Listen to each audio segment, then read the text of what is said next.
Lhasa is the capital city of Tibet. There is where the trip really starts.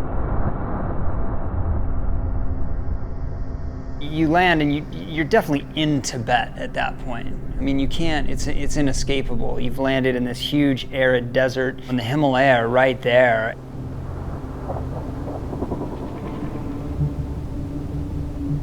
Once you're in Lhasa, you feel very much like you're in motion and you're on this expedition.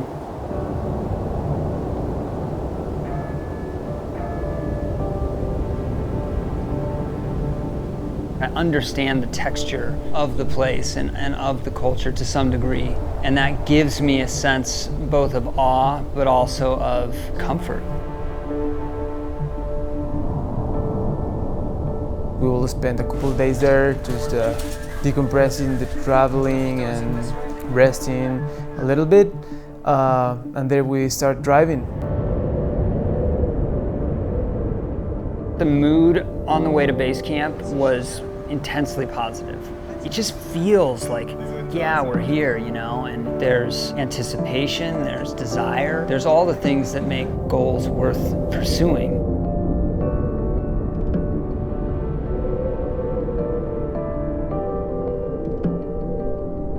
When you're driving to Everest, you come up on this pass and you can see 6 of the 14 8,000 meter peaks from one vantage point. And it's just breathtaking. And Everest just sits there sort of holding court over the plateau. But what's more interesting about that view is that you can see the line and it really puts it in perspective. The emotions that Topo and I were sharing is this giddiness, you know? So it was like little boy excitement. You don't get that kind of exchange very often.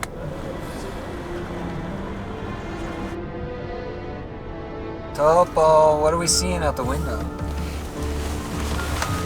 Our Mount Everest. First looks, this close. Base camp is like a half hour away.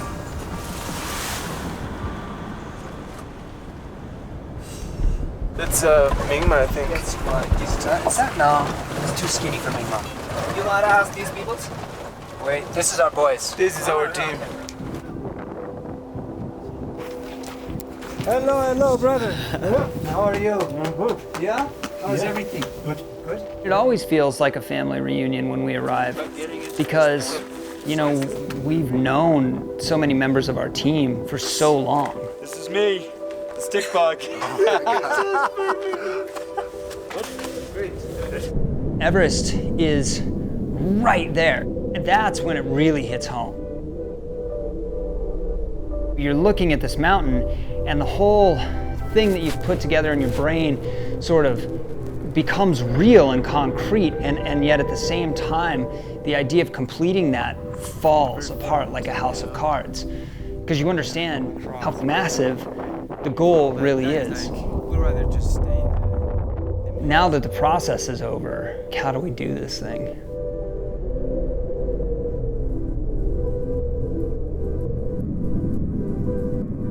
You know, since the first time I went to Everest in 2013, I saw that couloir, that line, and I'm like, that would be awesome to climb.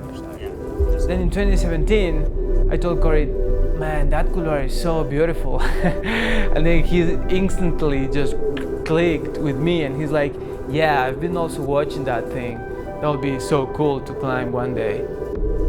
It's sort of weird that nobody's ever climbed it because it truly is this line in the sky. It goes directly up the center of this face. And so initially we sort of talked about it more almost in a joking context. Those dreams can turn into goals. That's when it becomes a reality. Today we are out for an acclimatization walk. We're about 5,700 meters right now.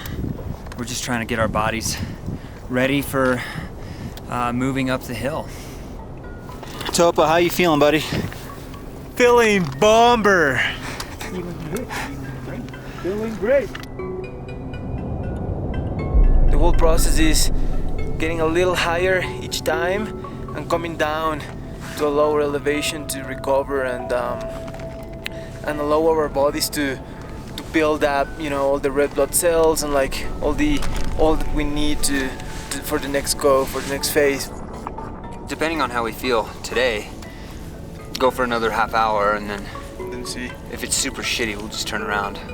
But if we feel good, we could, because tomorrow's a rest day anyway, right? Yeah, I like just being sort of in the same page in this plan, you know? Yeah.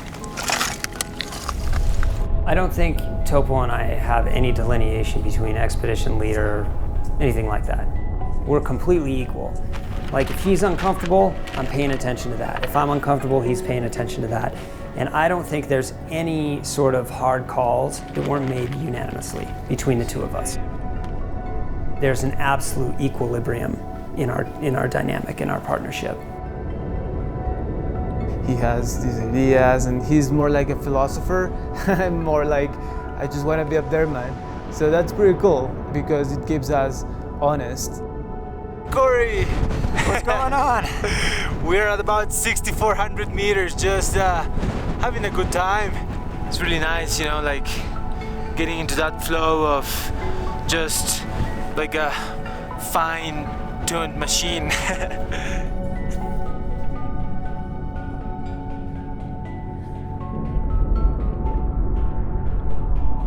Just taking in some of the blue hour, watching the mist kind of roll down the Rongbuk. Got some snow this afternoon, and tomorrow we're gonna head up to interim camp for 1 or 2 nights and then make our way to ABC. So getting higher, Topo and I will see the route for the first time this season.